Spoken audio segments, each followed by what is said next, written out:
So,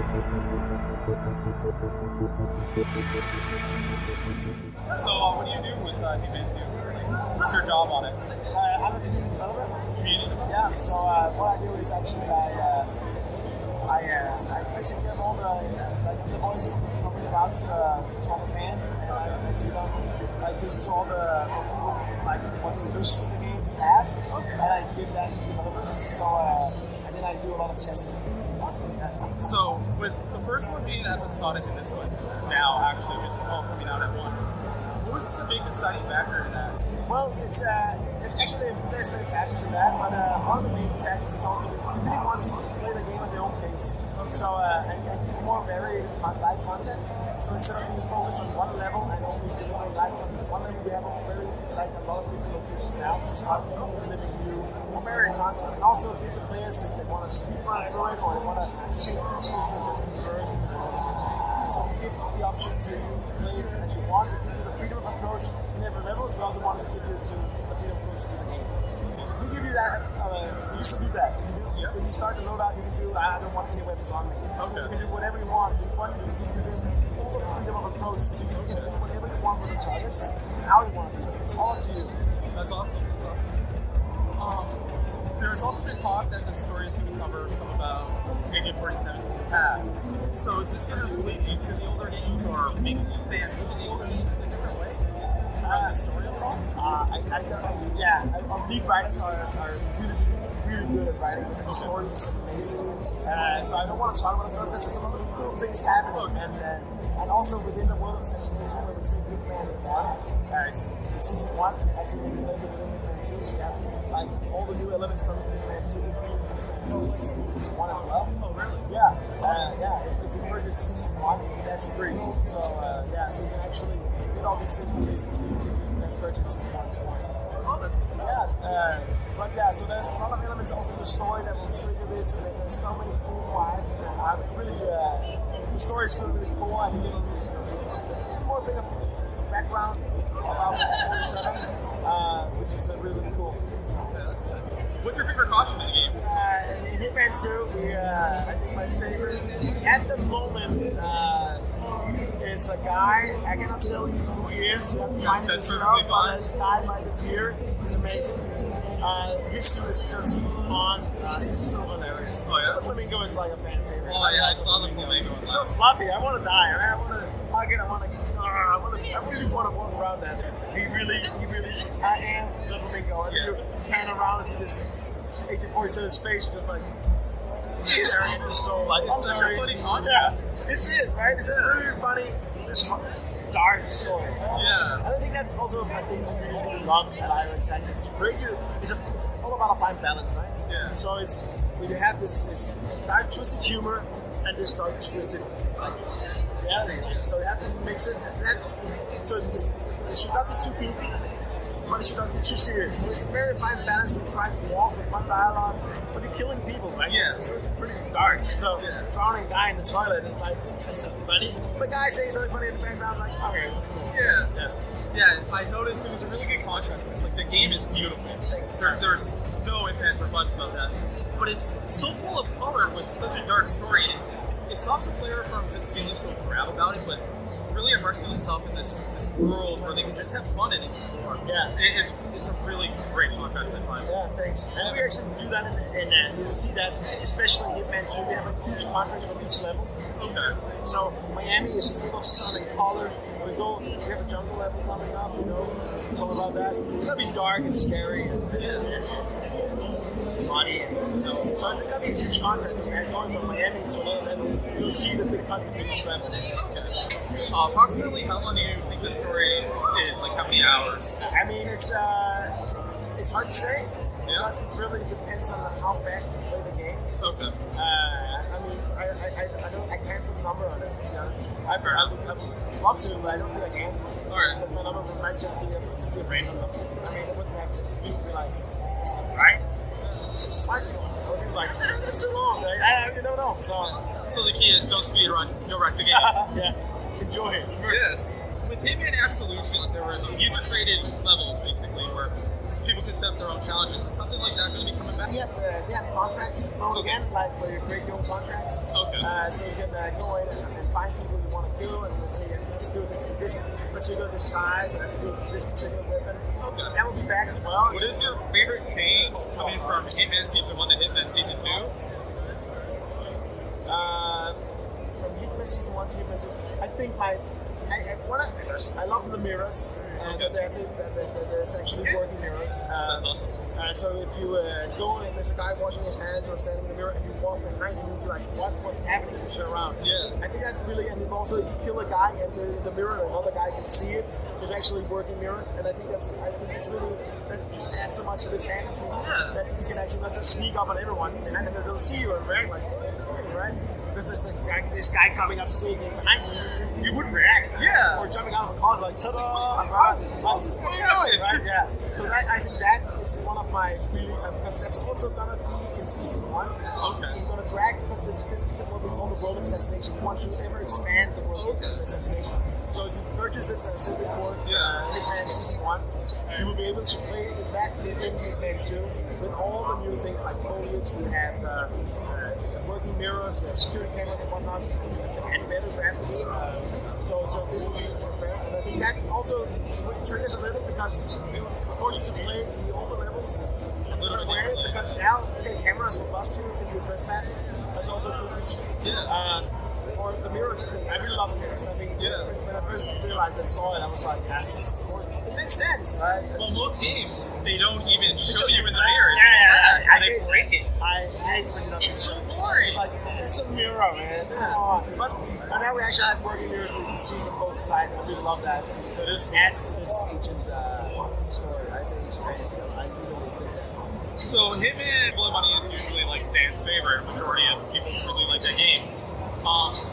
What kind of stuff from that people are like, Hitman Blood Money is the best game ever, will like really enjoy about Hitman Season 2 here? I think it's the atmosphere and the immersion of going into a level and feeling like you're there. Okay. Like I think that's one of the things we really love about creating our games, and it's immersion is really important for us, and the fidelity and crowds and the so everything just adds to this, and if you feel like you are a person. Okay. That was very strong in Blood Money, and I think it's very, very strong back now. That's good to know.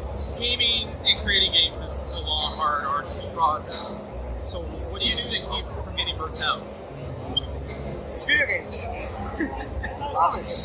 Fair enough. Yeah, I mean, it's the entire process is amazing. Going from an idea to an actual level where you play it, it sounds so far out, but it's like this process. It's just, when you have the product, like, this is amazing. It's kind of something parental. It's like, hey, my little Jimmy's now big Jimmy. Yeah, like, you get this sense of joy. What happened in between, right? Yeah. So it's been 3 months and you grew 6 feet. Exactly. When you see it from concept art, like you look at Robert Knox, how awesome he looks in concept art, and then you actually see him in game, like, I mean, I think the process is just amazing, and it's an experience, and video games is amazing, and working with it is amazing. So just enjoy it. We love our games.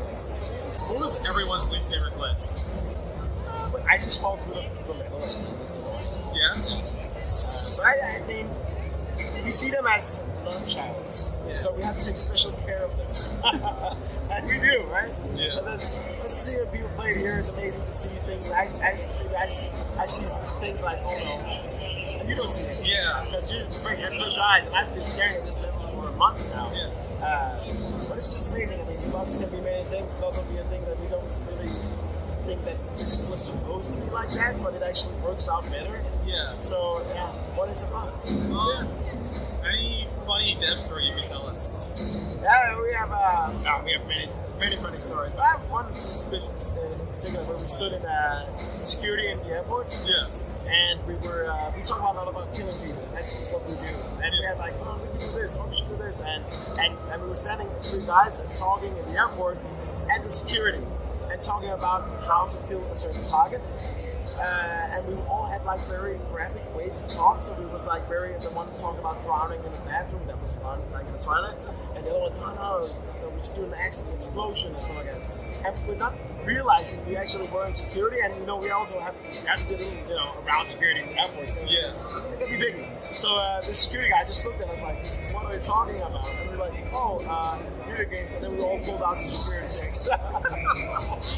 They didn't find anything, of course, but they were like, really like, guys, sorry. You get caught up in that stuff, and it makes a great story. Yeah, but it's funny, and we have like lots of those kind of stories. Like, video games, we're actually guys and girls working on this project, and some fun stuff happened. Can we find an Easter egg of that happening in one of the levels, maybe? Not like that, because that's pretty recent. There's a lot of great Easter eggs. My biggest question about the level design and how you guys tackle it is, how do you guys go about building a level from scratch? Do you come up with your targets and the possibilities and killing them, or do you build a world and then figure out what you can do in it and skew it from there? Oh yeah, that's a good question. I think there's a lot of people working on it, and we want a lot of different things in every level, and we have these 2 targets, and we have the idea on how to do it, and then the crazy start, it's like a snowball effect. So we have 2 targets, and we have a race. So okay, one of them should be racing, of course, yes. Start building up. So all the opportunities come like building the map, and in the end you have this crazy map with all these opportunities, and you guys have only seen like a small percentage of what you can do. Like when I see people play, like, you can do that right now, and people just walk around, right? So it's in many layers. It's so many layers. It's a huge team effort because we break these levels. They're so huge. Yeah. We don't want to, we want them to be very detailed and very immersive and very, very high fidelity. So there's a lot of things going into building a level. But it's not only just let's make it big. Yeah. It has to be big for a reason. Yeah. Or if it's not big, it's really smaller for a reason. And it's very important for us that it's the right. It feels right. It feels like a racetrack. It should be good. Yeah. A small race doesn't work. So it has to be big. So that's, I think the main process is to creating it is just to have the idea and then see the end of the tunnel. And be like, this is where we're going, and this is how it should be. So it's a team effort, a lot of talking and creating, and elements of the level get scrapped because it's just unnecessary. This just adds to why is it there? It doesn't have a purpose. Yeah. So it needs a purpose, but also needs to be believable. Yeah. And be fun. It's very important that it's fun. There's nothing worse than playing a game where you play a level and just short to get through. I don't want that. Very fun, and also why we put it off in the beginning, like we place you like in front of the race, and because there's no instead of briefing, you're like, here you go, what's yours? And that can be nerve-wracking for some, like, what do I do, where should I go, but for us it's just like, haha, yeah, immerse, enjoy. But it's kind of nice because, like, the level design, you have colored rugs everywhere, pointing to places, gives you ideas, and you're not just in the center, you're at the entrance, so it funnels you in. It just gives you that nice easy in, and you're like, all right, let's go. Yeah. And now you're in the world of assassination. Exactly, and that's what we want. When you see these signs on the board, it seems like that's real. That will be like that. Yeah. So it's not like a big pointing arrow on somebody's screen saying where you have to go. It's actually built in the level design. So if you're lost, just look around. Yeah. All the pointers, like natural pointers, that help you survive. What kind of inspiration do you guys get from the dialogue, and like how do you come up with like some of the crazy conversations and news and stuff? Yeah, I mean, I have to say we have like one of the best writer teams. The dialogue they create, I think they're inspired by things they hear around, but also like cool things that would happen. And sometimes like, this area is a little too dark, we can put in some fun magic. And it always has to be, and also some dialogue will be, they will talk about something that happened or happened. So this is, I think the creative, they write a lot of weird dialogue. Sometimes like, I cannot do this. And a lot of it is like coming if you do a specific thing. So now maybe if you play it 100 times, there's lines dialogue you'll never hear because you have to do a certain specific thing to trigger this dialogue. When you have such rich dialogue, this is also what we make our games so special. Yeah. Because we have this, it's funny to go around and listen. Yeah. And just listen to what people are talking about. Talking about weird shit. Makes it feel like a really real life role in a way. There's also a thing where the entire level is like it runs. Like, you could be in a little corner of the map, and in the other end of the map, things will still happen. The dialogue will still, they will still talk. They may trigger something over here, but because you're there, you will never notify that. You will never see that. So that adds to this living, breathing world, which we're very proud of. And I think that's why it makes it into like the business. That's awesome. Well, thank you. Thank you so much, and thank you for trying. And it comes out November 13th. Oh, that reminds me, actually, my editor has a question. Why are you guys shipping the game on the 48th week and not the 47th? Because apparently it's a major marketing opportunity loss. That's what he said. Yeah. I think he was joking, but he said he was going to go out on Twitter, so I'm getting it out of the way now. That's a good question. I mean, but don't you want the game before? We want the game when it's good. Exactly. Right? Yeah. Okay. Awesome. Thank you very much. Thank you so much, man. Thank you. Have a good one. Have a good Fan Expo. Thanks, guys. Have a good one.